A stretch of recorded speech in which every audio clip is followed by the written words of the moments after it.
નમસ્કાર ખેડૂત મિત્રો, હું એજે મુળિયા આપ સર્વ ખેડૂત મિત્રોનું હાર્દિક સ્વાગત કરું છું. ખેડૂત મિત્રો, ખેડૂત ખુશ તો બધા ખુશ, આ વાત લઈ આપણે દર વખતે ખેડૂત મિત્રોને મળીએ છીએ અને ખેતીની વાત એ મિત્રો કરતા હોઈએ.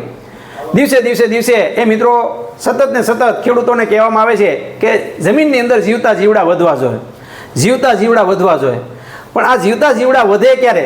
એને કાંઈ ખોરાક મળે તો. હવે ખાવા માટે હરીફરીન સાહેબ અમે ડીએપી યુરિયા સિવાય કાંઈ આપતા નથી. તો જમીનની અંદર જે છે એ સેન્દ્રીય કાર્બન એટલે કે ઓર્ગેનિક કાર્બન જમીનની અંદર જે છે એ વનસ્પતિનો કહેવાય કે ભૂકો અથવા તો જે કાંઈ જે છે વસ્તુ અંદર જાય તો જમીનની અંદર પડેલા જીવતા જીવડાને કાંઈક ખાવા મળે. તો મિત્રો આજે આપણા પાસે આપણે સાથે જે છે ભાદાણી સાહેબ છે અને ભાદાણી સાહેબ જે છે એમના વિડીયો આપણે અવારનવાર મૂકતા હોઈએ છીએ. આજે સાહેબ પાસેથી જાણવાનો પ્રયત્ન કરીએ કે સાહેબ હાલનો સમયગાળો એવો છે કે અમારા ખેડૂત મિત્રો પાસે એ ઘણા બધા પાસે જે છે એ પાણીની સગવડતા છે, ઘણા પાસે નથી, હજી થોડી ઘણી છે, આમ પૂરું પાક થાય એવું નથી. બરોબર. તો એવા સમયગાળાની અંદર આ જમીનની અંદર જે દર વખતે જે વાત કરવામાં આવે છે એ લીલો પડવાશ. તો આ લીલા પડવાશ વિશેની માહિતી એ મિત્રો અમારા ખેડૂત મિત્રોને એ આ મિત્રો આપણે સાહેબ પાસેથી મેળવવાનો પ્રયત્ન કરીએ કે સાહેબ આ લીલો પડવાશ શું છે, લીલો પડવાશ શા માટે કરવો જોઈએ, આ લીલો પડવાશ કરવાથી શું ફાયદો થાય અને લીલો પડવાશ કોનો કરી શકાય, આ સાહેબ પાસેથી જાણીએ.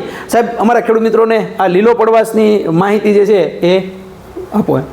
આપનો પરિચય પહેલા આપજો અને ત્યારબાદ જે છે એ પરિચય તો સાહેબ હું સંદીપ ભાદાણી, ખેડૂત મોલ ગોંડલ. બીએસસી એગ્રી પૂરું કર્યા પછી હું અને દિનેશભાઈ કરનારા અમે બંને સાથે અહીંયા ખેડૂતો સાથે રેગ્યુલર સંકળાયેલા છીએ. ક્યાંક ને ક્યાંક યુટ્યુબના માધ્યમથી, ફેસબુકના માધ્યમથી અથવા તો ખેડૂત મોલ એપ્લિકેશનના માધ્યમથી રેગ્યુલર ખેડૂતો સાથે સંકળાયેલા છીએ અને ફિલ્ડ વિઝિટ દ્વારા પણ ઘણા બધા અનુભવો મેળવીએ છીએ અને ખેડૂતો સુધી પહોંચાડવાનો પ્રયત્ન કરીએ છીએ. હવે આ બધા અનુભવોની અંદર સૌથી મોટો પ્રશ્ન સાહેબ જો કોઈ નીકળતો હોય ને તો એ છે જમીનની ફળદ્રુપતાનો. આ સૌથી મોટામાં મોટો પ્રશ્ન છે. અત્યાર સુધી એક ટ્રેન્ડ એવો હતો કે ભાઈ ખેડૂતો પાસે પશુધન હતું અને પશુધનના આધારે છાણિયું ખાતર જે છે અઢળક પ્રમાણમાં ખેતરમાં પડતું હતું અને જમીનની જે ફળદ્રુપતા છે એ જળવાઈ રહી. બરાબર. પણ ધીમે ધીમે પશુધન જે છે એ ઓછું થવા માંડ્યું અને લગભગ આમ ગણો ને તો 90% ખેડૂતોનો વર્ગ સૌરાષ્ટ્રની અંદર એવો છે સાહેબ કે એની પાસે પશુધન છે જ નહીં, ખીલા ખાલી કરીને અને કેમિકલ ખેતી ઉપર ડિપેન્ડેન્ટ થઈ ગયા છે. એટલે ખરેખર જમીન જે છે ને એ બે બાજુથી જોડાયેલી હોય. કોઈ પણ ઉત્પાદન જે છે એ જમીનની ફળદ્રુપતાથી નહીં હોય અને બહારથી તમે જે આપો છો એના બંનેના કોમ્બિનેશન જો થાય તો અને તો જ તમે સારું ઉત્પાદન મેળવી શકો. હવે છાણિયું ખાતર નથી લેતા એટલે ફળદ્રુપતા ઘટી, કારણ કે જમીનની અંદર જે ઓર્ગેનિક કાર્બન છે એ ઘટી ગયો. બરાબર. જમીનની અંદર ઓર્ગેનિક કાર્બન ઘટી ગયો એટલે ટૂંકમાં તમે જે બહુ સારો શબ્દ વાપરો જીવતા જીવડા એટલે જે જમીનના ઓર્ગેનિઝમ, બેક્ટેરિયા જે કાંઈ પણ છે કે જે જમીનની જે કાંઈ પણ ફળદ્રુપતા છે એની કાર્ય પદ્ધતિ છે એને જાળવી રાખવા માટે, જમીનને જીવિત રાખવા માટે કામ કરે છે.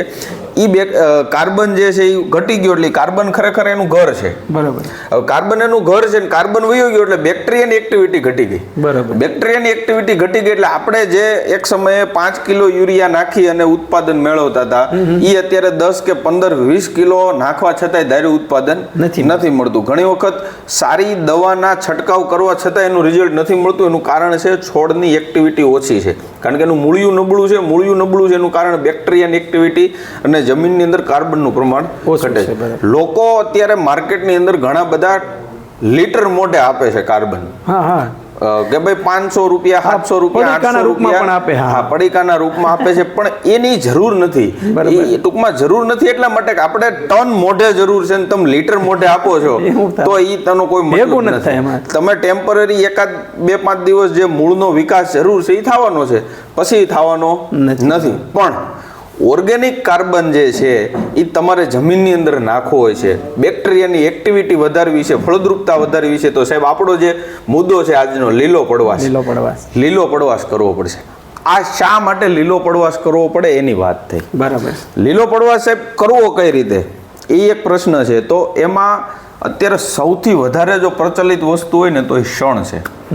સનહેમ અમે ભણતા ત્યારે અમારે આવતું કે ભાઈ સનહેમનો ઉપયોગ કરવો. સનહેમ એટલે એક પ્રકારનું શણ. આ જે છે સનહેમ્પનું બિયારણ ખરેખર આમ કોઈ પણ કંપની વેચતી નથી, ના, બરાબર. પણ અમે ડાયરેક્ટ ખેડૂતો પાસેથી મેળવી અને ખેડૂતોને આપવાનો પ્રયત્ન કરીએ છીએ, કંઈક આપણે નવું આપી શકીએ. બરાબર. એક ગુવારના બી હોય, એની સાઈઝનું આનું બી હોય, વીઘે 7 કિલો એનો ડોઝ હોય છે. 1 વીઘે 7 કિલો. 1 વીઘે 7 કિલો, 16 ગુઠાના વીઘામાં. બરાબર. અને 45 થી 50 દિવસનો સમય લે છે, 3 થી 4 પાણ લે છે. બરાબર. અને તમે એક પાણે વાવો, આજે તમે વાવેતર કરો છો તો 20% ફૂલ ઉગડે 45 થી 50 દિવસની અંદર. હા, બરાબર. તો 20% જે ફૂલ ઉગડશે ત્યાં સુધીમાં તમારે રોટાવેટર મારી દેવાનું છે. બરાબર. તમે એને 100% જો ફૂલ ઉગડી ગયા તો તમને જે ધાર્યું એવું ડીકમ્પોઝ કરવું છે એ નહીં થઈ શકે. એટલે 20% ફૂલ ઉગડે એટલે તરત તમે શણના પાકને રોટાવેટર મારી અને જમીનની અંદર દબાવી દો.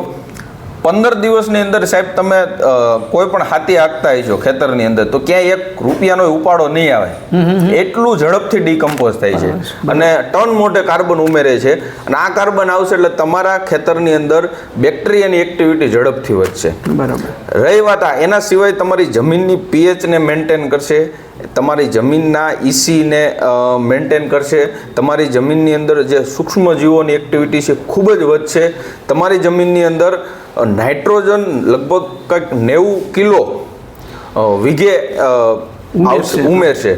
કે તમે યુરિયા જે 1 થેલી કે 2 થેલી નાખો ને જે રિઝલ્ટ મળે ને એના કરતાં વધારે રિઝલ્ટ તમને શણના વાવેતરથી એના લીલા પડવાશ કરવાથી મળશે. એટલે યુરિયાની તો એક સાઈડ બાબત છે, યુરિયા મળવાનું છે એ તો, પણ એ સિવાય જે એ જીવતા જીવડાનો ખોરાક બનશે ને, એટલે એ એક સીધો જે આપણે ફાયદો થવાનો છે. યુરિયા આપણે જેમ કેમ યુરિયા કેમ અમારે ખેડૂતો એવું કહે સાહેબ એ 1 હેક્ટર 90 કિલો મળે, એની જગ્યાએ જે અમે તો 2 થેલીમાં અંદર મળી જાય છે 6 કિલો એમ, ઓલો 90 કિલો જેવું. તો એની સરખામણીમાં જે સેન્દ્રીય કાર્બન વધે છે એ ખૂબ અગત્યની વાત છે. હવે સાહેબ આ જે છે એનું વાવેતર કેવી રીતનું કરવામાં આવે છે એ અમારા એક ખેડૂત મિત્રોને વાત કરો કે ભાઈ એને હેમર વાવી દેવું કે પછી એને કેવી જાળીએ વાવવું, અને એને પછી જે છે એ એની કવડી સાઈઝ જે તમે વાત કરી કે 20% એટલે કે ટૂંકમાં 40-45 દિવસનો થાય ત્યારે ભેળવી દેવું, અને ભેળવી દીધા પછી જે છે ને કેવી રીતનું પાછું એનું પિયત ઉપરથી પછી આપી શકાય કે કેવી રીતનું કોઈ વસ્તુની જરૂર નથી રહેતી. તમે ધારો કે અત્યારે ઉનાળુ તલનું વાવેતર થાય છે છૂટેવ, બરોબર, તમે ઉડાડીને વાવેતર કરી શકો, 9 દાંતે અથવા તો 18-16 દાંતે જે વાવેતર પદ્ધતિ છે એ પ્રમાણે વાવેતર કરી શકો. છૂટા દાણે વાવેતર થવું જોઈએ, બાકી તમારે પારવું નહીં. જેટલું ઘાટું વાવેતર કરશો એટલો તમને ફાયદો થશે, એટલે જાડી દાંડી નહીં થાય. જાડી દાંડી નહીં થાય. અને બીજું, એકવાર તમે રોટાવેટર મારી દીધું છે અને પછી તમારે પાણી આપવાની જરૂર નથી, તડકાથી જ એ રાખ થઈ જશે. પાણી અટશે તો રાખ થઈ જાય અને તડકાથી નહીં રાખ થઈ જાય, અને ટન મોઢે જે આપણે કાર્બન ઉમેરવાની વાત છે એ થઈ જાય. આના સિવાય તમે ઈકળનો પણ ઉપયોગ કરી શકો, ગુવારનો પણ ઉપયોગ કરી શકો, આના સિવાય તમે ચોળી છે, મગ છે એનો પણ ઉપયોગ કરી શકો. પણ તો હમણાં ઘણા બધા અમારા ખેડૂતો એવું કહે છે કે સાહેબ આપણે તલ ને બાજરી ને આપણો આ જાહેર ને આ બધાથી લીલો પડવાશ થાય, તો એ વાત સાચી? જો તલ ઘણા બધા ખેડૂતો વાત કરે, પણ તલની અંદર હું તમને કહું, તલ જે છે ને એ સૌથી વધારે જે નુકસાન કરતા ફૂગ છે એને ખોરાક પૂરો પાડવાનું કામ કરે છે, એનું ઘર ટૂંકમાં બનાવીને આપે છે. એટલે મારા મતે તલને હું નાપાસ કરું છું. તલ તમે લીલા પડવાશમાં ઉપયોગ ન કરીશું, કારણ કે જો તમે તલનો લીલો પડવાશ કરશો ને પછી વળતા વર્ષે મગફળી વાવશો તો સફેદ ફૂગનો પ્રશ્ન તમારે સૌથી વધારે રહેશે એવું મારું અનુમાન છે.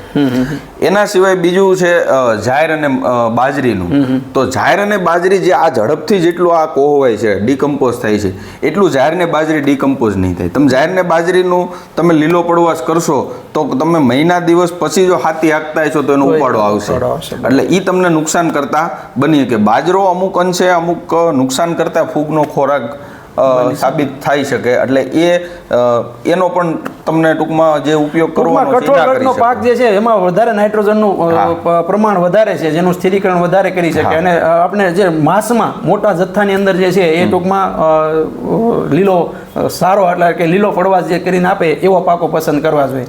બરાબર. હવે સાહેબ આ બિયારણ જોવે તો અમારા ખેડૂત મિત્રોને કેવી રીતનું અત્યારે એના કેવા અંદાજિત ભાવ હોય છે? ખેડૂત મોલ એપ્લિકેશનનો એક હેલ્પલાઇન નંબર છે 7575 875 600. ફરી એકવાર બોલું, 7575 875 600. આ હેલ્પલાઇન નંબરની અંદર તમે સવારે 8 થી સાંજના 8 સુધી ગમે ત્યારે ફોન કરશો તો તો તમને વ્યવસ્થિત આની હજી વધારે ડિટેલમાં માહિતી જે કાંઈ પ્રશ્નો રહેતા હોય તો તમે પૂછી શકશો. આના સિવાય તમારે ઓર્ડર આપવો હોય છે તો તમે 110 રૂપિયા આજુબાજુ લગભગ અંદાજિત ભાવ છે, મને એક્ઝેક્ટ યાદ નથી, મારી ટીમને ખબર હશે, પણ એવા ભાવથી તમે ખરીદી કરી શકશો. ધારો કે તમે કોઈ પણ અલગ જિલ્લાની અંદર, કોઈ ધારો કે ભાવનગરથી છે કે કોઈ ગુજરાતના કોઈ પણ ખૂણા ઉપર કુરિયરથી મળી જશે. કુરિયર દ્વારા અથવા તો ટ્રાન્સપોર્ટ દ્વારા તમને તમારા તાલુકા સેન્ટર સુધી અમે પહોંચતું કરીએ. તમારે પેમેન્ટ ઓનલાઈન કરવાનું રહેશે, બાકી તમને ટ્રાન્સપોર્ટ દ્વારા 100% ભરોસાપાત્ર છે. એ તો પછી આપણા વિડીયોમાં જ્યારે વાત કરતા ત્યારે એ તો કોઈ પ્રશ્ન અમારા ખેડૂતો માટે રહેતો જ નથી. ખૂબ સરસ મજાની વાત એ મિત્રો આપણને વાદાણી સાહેબ દ્વારા કરવામાં આવી કે ભાઈ આ લીલો પડવાશ શું છે. ખરેખર જે છે આ લીલો પડવાશ એ મિત્રો આજના સમયની એ જરૂરિયાત છે. હવે પછી જે છે એ મિત્રો આવી રીતની જે છે એ ખેતી જે છે આપણે જો નહીં કરીએ તો આમ કહીએ ને કે ભાઈ જે ખર્ચાઓ જે છે એ ખૂબ બધા આપણા વધશે, અને આ ખર્ચાઓ જે છે એ દિવસે દિવસે જો આપણે ઘટાડવા હશે ને તો એના માટેનું આ એક પગલું સાહેબે આપને ખૂબ સરસ મજાનું સમજાવ્યું છે. સાહેબ અમારા ખેડૂત મિત્રો માટે લીલો પડવાશની આપણે ખૂબ સરસ મજાની માહિતી આપવા બદલ હું એ જે મળ્યા આપનો ખૂબ ખૂબ આભાર માનું છું. ખેડૂત મિત્રો, વિડીયો સારો લાગે તો વિડીયોને લાઇક કરજો, શેર કરજો. સાહેબે વાત કરી છે કે ભાઈ આ ખેડૂત મોલ એપ એકવાર તમે તમારા ફોન તમારા ખિસ્સામાં હોય તો આ એપ પણ તમારા ફોનમાં હોવી જોઈએ જો તમારે ખેતી કરવી હોય તો.